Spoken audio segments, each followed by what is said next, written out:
శ్రీ మహాగణాధిపతయే నమః. శ్రీ గురుభ్యో నమః. సూర్యుడి యొక్క కోపం వల్ల వృషభధ్వజుడికి శాపం ఇవ్వడం శివుడికి ఏమాత్రం నచ్చక విష్ణుమూర్తి దగ్గరికి పరిగెట్టి వచ్చి ఏం చేయమంటావు, ఎలా చేయమంటావు అని అడిగాడు అనమాట. అప్పుడు విష్ణుమూర్తి ఈ విధంగా చెప్పాడు నారాయణుడు. శంభు, నువ్వు గమనించలేదు కానీ సూర్యుడు శపించిన నాటి నుంచి ఇప్పటికి 21 యుగాల కాలం గతించింది. వైకుంఠంలో గంటన్నర కాలం అంటే భూలోకంలో కొన్ని యుగాలు. నువ్వు వెంటనే నీ కైలాసానికి వెళ్ళు. వృషభధ్వజుడు కాలధర్మం చెందాడు. కాలం అనేది అతి దారుణము, అనివార్యము కదా. అతడి కొడుకైనటువంటి రథధ్వజుడు అస్తమించాడు. ఇతడి కొడుకు ధర్మధ్వజ, కుశధ్వజులు ఇద్దరూ ప్రస్తుతం జీవించి ఉన్నారు. సూర్యుడి శాపం కారణంగా అప్పటి నుంచి వీరందరూ ధన సంపద్రహితులై గర్భదారిద్ర్యం అనుభవిస్తున్నారు. అయితే ధర్మధ్వజ, కుశధ్వజులు ఇద్దరూ పరమ వైష్ణవులు, ప్రస్తుతం రాజ్యభ్రష్టులు, శ్రీవిరహితులు. ఇద్దరూ లక్ష్మీదేవిని ఉపాసిస్తున్నారు కనుక త్వరలోనే వారిద్దరి భార్యలకు లక్ష్మీదేవి తన అంశను, తన కళను అందిస్తుంది. పుత్రికగా జన్మిస్తుంది. అప్పుడు సంపన్నులవుతారు, రాజ్యం పొందుతారు, రాజ్యశ్రేష్ఠులు అవుతారు. శివ, ఇక నువ్వు వెళ్ళు. నీ సేవకుడు మరణించి చాలా కాలమైంది అని ఆజ్ఞాపించి శ్రీహరి కొలువు చాలించాడు. అభ్యంతర మందిరానికి వెళ్ళిపోయాడు. శివుడు తపస్సు కోసమని తన లోకాలకు వెళ్ళిపోయాడు. బ్రహ్మదేవుడు నిష్క్రమించాడు. సూర్యకశ్యపులు సెలవు తీసుకున్నారు. నారద, ధర్మధ్వజ, కుశధ్వజులు లక్ష్మీదేవిని ఆరాధిస్తూ చాలా కాలం తపస్సు చేశారు. ఆ తల్లి అనుగ్రహానికి పాత్రులయ్యారు. పోయిన రాజ్యాలు, సంపదలు తిరిగి పొందారు. పుత్రవంతులయ్యారు. వారిలో కుశధ్వజ మహారాజు గారి ఇల్లాలు మాలావతి మళ్ళీ నీళ్లు పోసుకుంది. 10 నెలలు మోసి ఆడపిల్లను ప్రసవించింది. ఆ బిడ్డ పుడుతూనే వేదధ్వం చేసింది. యౌవనవతి అయి పురిటి మంచం నుంచి లేచి వచ్చింది. పుట్టగానే వేదవలు వల్లించింది కనుక ఆ కన్యకు వేదవతి అని నామకరణం చేశారన్నమాట. పురిటి గది నుంచి యువతలకు వచ్చి స్నానం చేసి తపస్సు చేసుకుంటానంటూ అడవులకు బయలుదేరింది వేదవతి. తల్లిదండ్రులు, పెద్దలు ఎంత వారించినా వినిపించుకోలేదు. నిమిషం ఆగలేదు. పుష్కర క్షేత్రానికి వెళ్ళి ఒక మన్వంతర కాలం తీవ్ర తపస్సు చేసింది. అయినా ఆమె శరీరం వడిలిపోలేదు. నవయవ్వనం అలాగే నిలిచింది. అప్పుడు ఒక అశరీరవాక్కు వినిపించింది. వేదవతి, పై జన్మలో నీ తపస్సు ఫలిస్తుంది. నీ కోరిక నెరవేరుతుంది. బ్రహ్మాదులకే అందని శ్రీహరిని పతిగా వాంఛిస్తున్నావు. వచ్చే జన్మలో శ్రీహరి నీకు భర్త అవుతాడు. ఈ మాటలకు వేదవతి సంతోషించింది. అక్కడి నుంచి బయలుదేరి గంధమాదన పర్వత శిఖరం మీద అత్యంత నిర్జన ప్రదేశంలో మళ్ళీ తపస్సు కొనసాగించింది. ఒకనాడు అక్కడికి రావణాసురుడు వచ్చాడు. వేదవతి యథావిధిగా అతిథి మర్యాదలు చేసింది. పళ్ళు, ఫలాలు, అర్ఘ్యపాదాలు, శీతోదకాలు భక్తితో సమర్పించింది. అన్నిటినీ స్వీకరించి ఆ పాపాత్ముడు మరింత చేరువుగా వెళ్ళి వెకిలిగా కుశల ప్రశ్నలు వేశాడు. ఆమె సౌందర్యానికి చెలించి కామబాణ పీడితుడయ్యాడు. చటుక్కుని చెయ్యి పట్టుకుని కౌగిలించుకోబోయాడు. వేదవతి కోపంతో బుసగొట్టింది. కళ్ళల్లో నిప్పులు రాల్చింది. అతడి శిలాప్రతిమలా నిశ్చేష్టుని చేసింది. రావణుడు రాతిబొమ్మ అయిపోయాడు. కాలు, చెయ్యి ఆడలేదు, నోట మాటలేదు, జడీభూతుడయ్యాడు రావణుడు. వేదవతి కన్నులు మూసుకుని మనస్సులో మహాదేవుని స్మరించింది, స్తుతించింది. కళ్ళు తెరిచింది. రావణ్ణి శపించింది. రావణ, నా కారణంగానే నువ్వు నశిస్తావు. సపుత్ర బాంధవంగా అంతరిస్తావు. నువ్వు కాముకుడవై నన్ను స్పృశించావు. కౌగిట్లోకి లాక్కోబోయావు. నీ బలం ఏమిటో ఎంతో చూపించు అంటూ యోగశక్తితో దేహం చాలించి వెళ్ళిపోయింది. నిశ్చేష్టుడై చూస్తూ నిలబడ్డ రావణాసురుడు కొంతసేపటికి తెప్పరిల్లాడు. ఆమె శరీరాన్ని గంగానదిలో విడిచిపెట్టి ఇంటికి వెళ్ళిపోయాడు. ఆశ్చర్యం నుంచి తేరుకోలేక వేదవతి రూపాన్ని, సాహసాన్ని మర్చిపోలేక చాలా కాలం రావణుడు విలపించాడు. కాలం గడిచింది. కృతయుగం వెళ్ళి త్రేతాయుగం వచ్చింది. వేదవతి జనక మహారాజు ఇంట సీతాదేవిగా అవతరించింది. పూర్వజన్మ తపఫలంగా శ్రీరాముణ్ణి పరిణయమాడింది. సీతారాములిద్దరూ చాలా కాలం వివిధ కామోపభోగాలతో ఆనందించారు. గత జన్మ తపక్లేశాలకు విరుగుడుగా సీతమ్మ సుఖ సంతోషాలు అనుభవించింది. తండ్రి మాట నిలబెట్టుకోవడం కోసమని సత్యచంధుడైనటువంటి రాముడు అరణ్యవాసం చేశాడు. కాలం బలియింది కదా. సీతాలక్ష్మణ సహితుడై దాశరథి సముద్ర తీరారణ్యంలో నివసిస్తూ ఉంటే ఒకనాడు అగ్నిదేవుడు విప్రవేశంలో వచ్చాడు.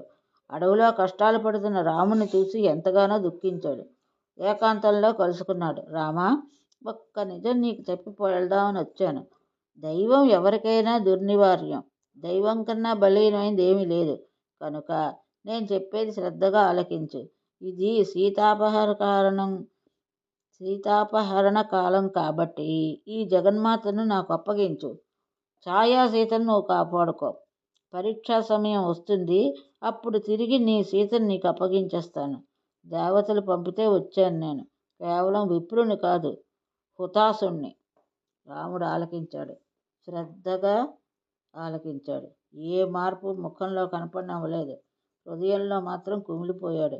అగ్నిదేవుడు చెప్పిన దాన్ని అంగీకరించాడు.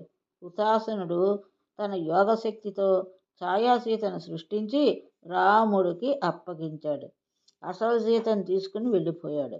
ఇది అత్యంత గోప్యం సుమా అని హెచ్చరిక చేసి మరీ వెళ్ళాడు. నారద, ఈ రహస్యం లక్ష్మణుడికి కూడా తెలియదంటే రాముడు ఎంత గోప్యంగా ఉంచాడో గ్రహించు. అగ్నిదేవుడు అటు వెళ్ళాడో లేదో బంగారు లేడి రాముడు కంటపడింది. దాన్ని పట్టి తెమ్మని సీతాదేవి రాముడిని కోరింది.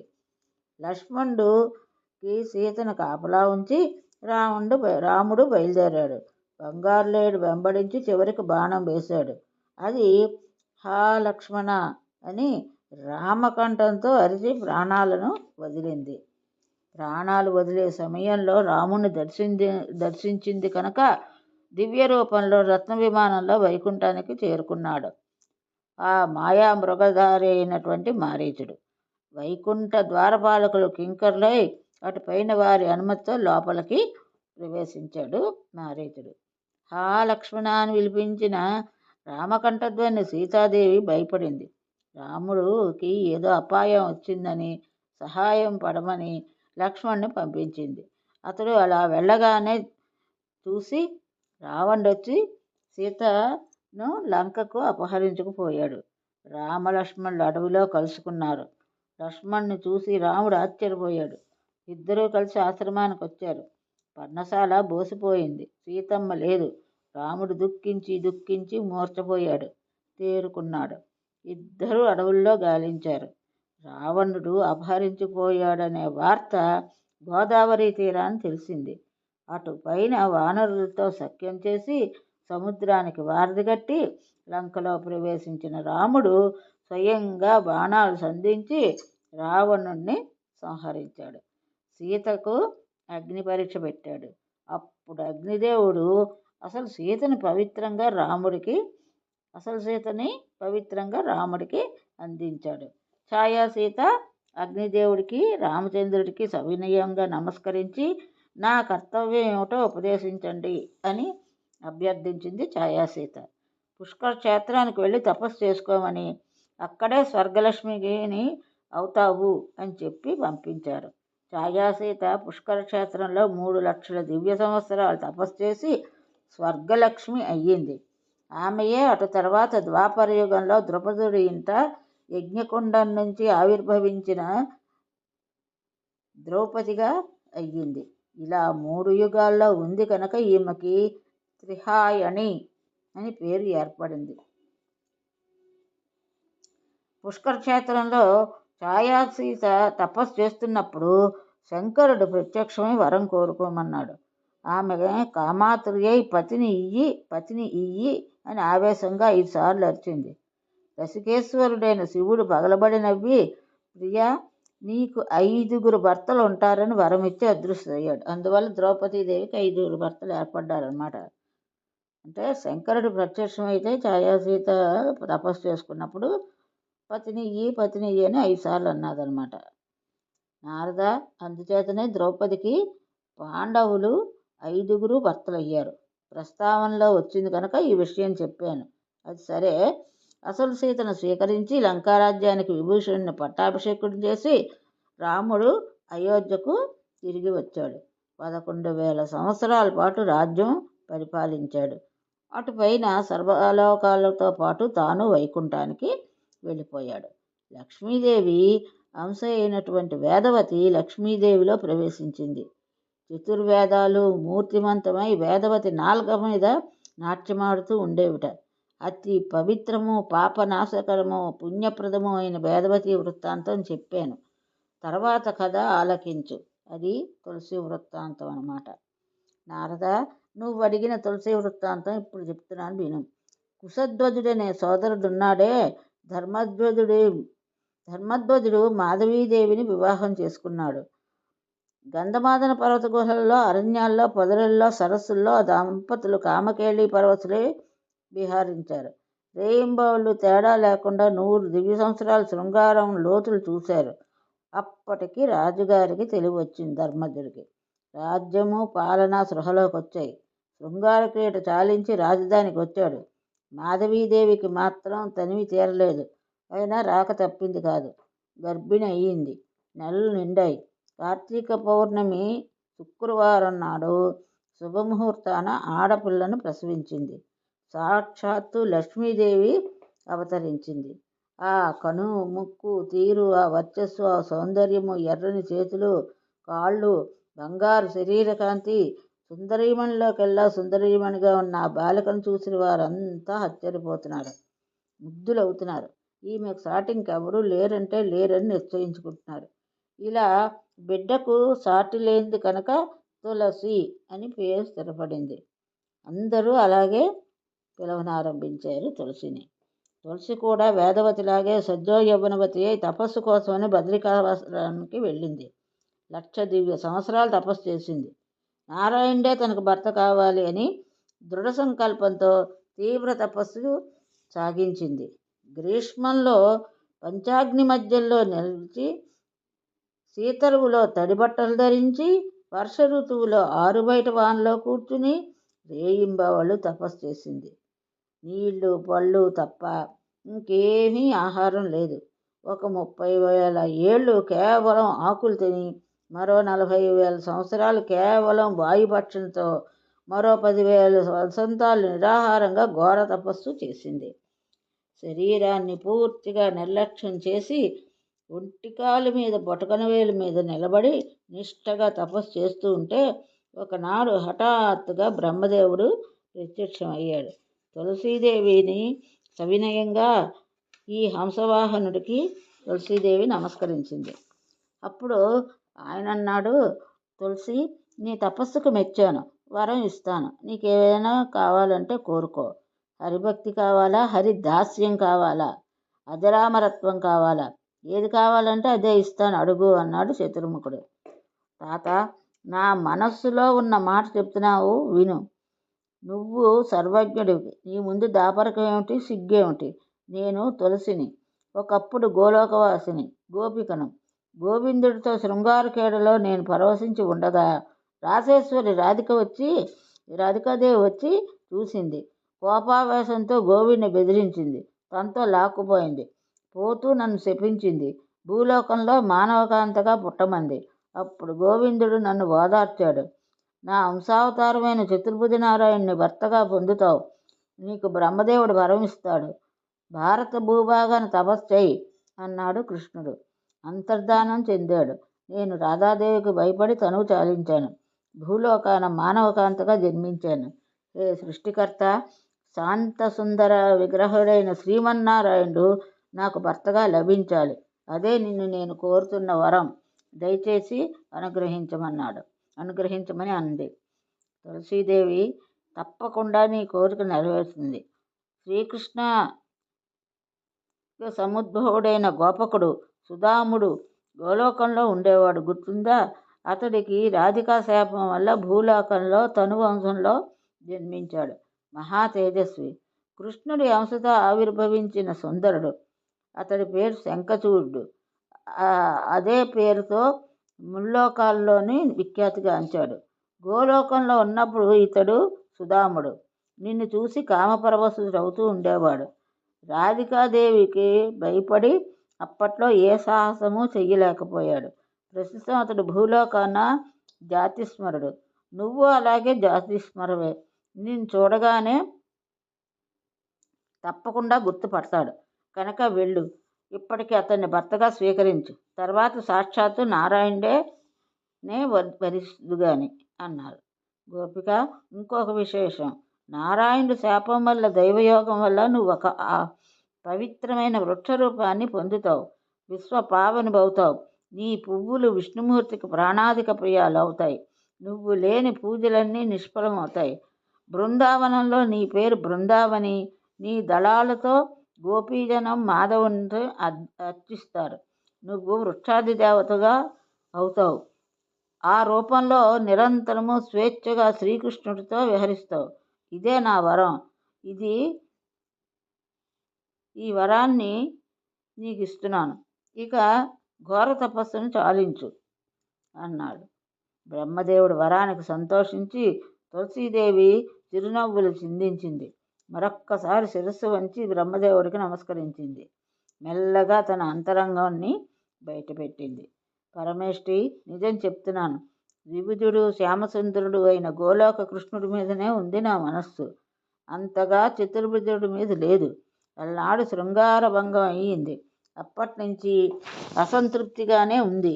అయినా ఆ గోవిందుడే ఆజ్ఞాపించాడు అంటున్నావు కనుక అంగీకరిస్తున్నాను.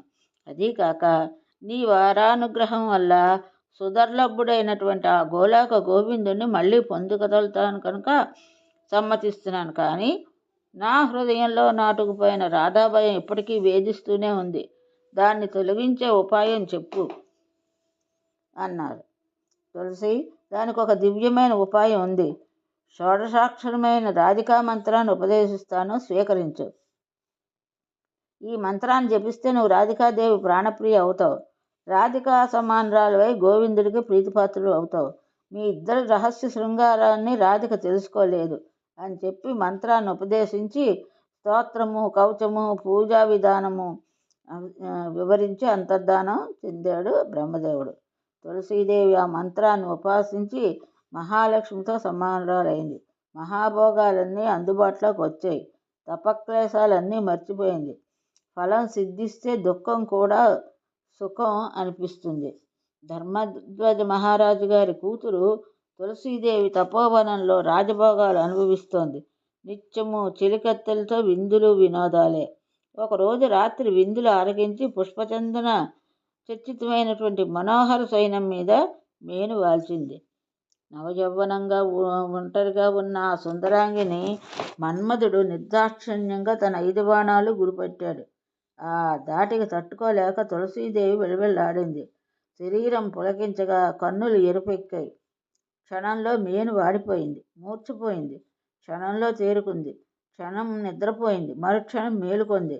క్షణం ఉద్విగ్నమైంది. క్షణం దహించుకుపోయింది. క్షణంలో ప్రసన్నురాలైంది. క్షణకాలం చేతనత్వం, క్షణకాలం విషన్నత.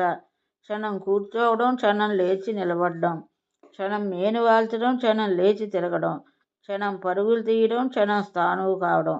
ఏం చేస్తోందో, ఏం జరుగుతుందో ఆమెకే తెలియటం లేదు. పుష్పచందన తల్పం కంటకశయనమయ్యింది. కంట ముళ్ళులాగా అనిపించింది అన్నమాట. పుష్పంతో చేసినటువంటి తల్పము ఆమెకి ఒక ముళ్ళుగా అయ్యిందనమాట. ఫలాలు జలాలు విషతుల్యమయ్యాయి. రాజమందిరం కొండగుహ అనిపించింది. సన్నని వస్త్రం అగ్నికీల అయ్యింది. చెక్కిళ్ళ మీద చింతించుకున్నటువంటి సింధూర మకరికాపత్రం పుండులా బాధించింది. ఒక సుందరాంగుడు, రసికేశ్వరుడు, యువకుడు, చందన చర్చితుడు, రత్నభూషణ భూషితుడు, పుష్పమాలాలంకృతుడు ఎదురు వస్తున్నట్టుగా, తన ముఖపద్మం కన్నుల్లో ఆస్వాదిస్తున్నట్టుగా, చెవిలో రహస్యంగా మధురంగా రతి కథాలాపాలు చేస్తున్నట్టుగా, తల్పం పైన తనను కౌగలించుకుని అలరిస్తున్నట్టుగా, అంతలోనే లేచి వెళ్ళిపోతున్నట్టుగా, నిలు ప్రాణేశ, ఎక్కడికి ఈ పైన అంటూ తాను వెంట పడుతున్నట్టు, అలా వెనుదిరిగి మళ్ళీ తన దగ్గరికి వస్తున్నట్టు, భ్రాంతిలోనే అయినా ఏవేవో మధురానుభూతులు కలిగించుకుంది. ఇదంతా ఒట్టి భ్రాంతి అని మరుక్షణం తెలిసి వస్తోంది. ఆ తెలివికి రాగానే ఆపుకోలేని దుఃఖంతో విలపిస్తోంది. ఇలా నవయవ్వనం ఏడిపిస్తూ ఉంటే తులసీదేవికి ఆ రాత్రి గడపడం కష్టమైంది. అలాగే విలపిస్తూ కూర్చుంది. ఇది ఈరోజు భాగవతం. ఇంతటితో స్వస్తి.